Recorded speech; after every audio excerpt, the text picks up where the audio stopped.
Keluarga Petit terdiri dari si suami yang bernama William dan berprofesi sebagai dokter ahli, istrinya yang bernama Jennifer dan merupakan seorang suster, putri pertama mereka yang berusia 17 tahun dan bernama Hailey, serta putri kecil mereka yang bernama Michaela dan berusia 11 tahun. Mereka tinggal di Connecticut, Amerika Serikat. Pada tanggal 22 Juli 2007, keluarga Petit sedang menikmati hari Minggu mereka yang santai. Si sulung Hailey baru saja kembali dari pantai, sedangkan Jennifer dan si bungsu Michaela baru saja kembali dari berbelanja bahan makanan. Pada jam 7 malam, William sampai ke rumah dan makan malam bersama keluarganya. Seperti biasa, Michaela yang senang memasak telah membuat makan malam untuk mereka. Selesai makan malam, William pergi ke ruangan sunroom atau ruangan yang dikelilingi dengan kaca dan tertidur di sofa. Di tengah tidurnya yang sangat pulas, William tiba-tiba terbangun dengan rasa amat sakit di kepalanya. Jam yang diliriknya baru menunjukkan pukul 3 pagi. Dia sempat merasa pusing dan tidak mampu berpikir apa yang telah terjadi, hingga ketika William memegang kepalanya dan menyadari kalau segar telah mengalir membanjiri wajahnya. Di saat itulah, dua orang perampok yang baru saja kepalanya dengan tongkat baseball, tangan dan kakinya menggunakan cable ties, dan membawa William ke basement, di mana dia kemudian diikat pada sebuah tiang. Istri dan kedua putrinya juga di tempat tidur mereka masing-masing.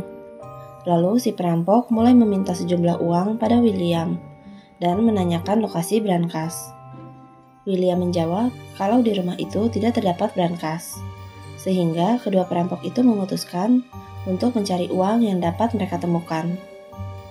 Tidak puas dengan jumlah uang yang mereka temukan, kedua perampok yang bernama Stephen dan Joshua menemukan buku tabungan milik Jennifer. Stephen memutuskan untuk membawa Jennifer ke bank terdekat dan memerintahkannya untuk menarik sejumlah uang sebesar $15.000. Pada pagi hari, Stephen membawa Jennifer ke bank. Sesampainya di bank, Stephen menunggu di luar, sedangkan Jennifer masuk ke dalam bank dan meminta bantuan kepada teller. Selama Jennifer menarik uang tabungannya, manajer bank menelepon polisi dan memberitahu lokasi rumah keluarga Petit. Polisi patroli yang mendapatkan laporan diperintahkan untuk mengawasi dari kejauhan, agar tidak menimbulkan kecurigaan bagi Joshua yang sedang berjaga. Jennifer yang masih yakin kalau para perampok itu tidak akan melukai keluarganya, kembali kepada Stephen dan pulang ke rumahnya. Sesampainya di rumah, rupanya si bungsu Michaela telah diperkosa oleh Joshua. Lalu Joshua memprovokasi Stephen untuk memperkosa Jennifer, sehingga Stephen pun memperkosa Jennifer di lantai ruang keluarga. Di tengah-tengah aksi bejatnya, Joshua masuk ke ruangan dan mengabarkan kalau William telah berhasil melarikan diri dari basement.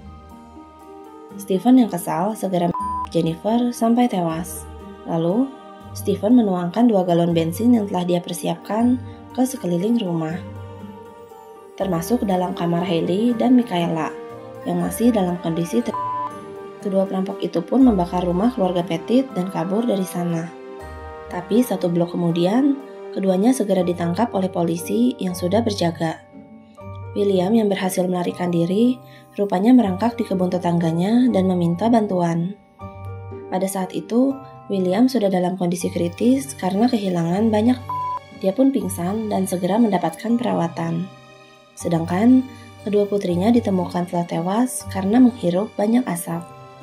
Sayangnya, Hailey rupanya berhasil melepaskan ikatannya dan berusaha melarikan diri.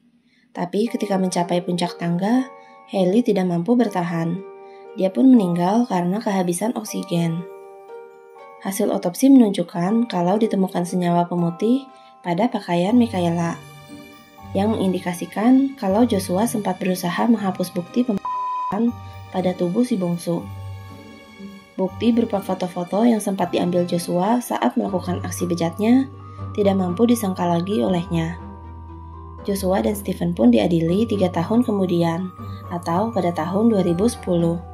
Di mana William selalu menghadiri setiap sidang mereka. Hasil sidang memutuskan untuk menjatuhi hukuman penjara seumur hidup pada Stephen dan Joshua. Selama di penjara, Stephen menjadi seorang transgender dan mengganti namanya menjadi Linda. Belakangan, Joshua mengatakan kalau William adalah seorang pengecut, sebab menurutnya William bisa saja menyelamatkan kedua anaknya terlebih dahulu sebelum akhirnya kabur ke rumah tetangganya. William yang sempat mengalami cedera otak dan hanya dapat tidur selama beberapa jam sejak kejadian itu, tinggal bersama orang tuanya dan selalu terbangun pada jam 3 pagi, waktu di mana dia diserang pada malam itu.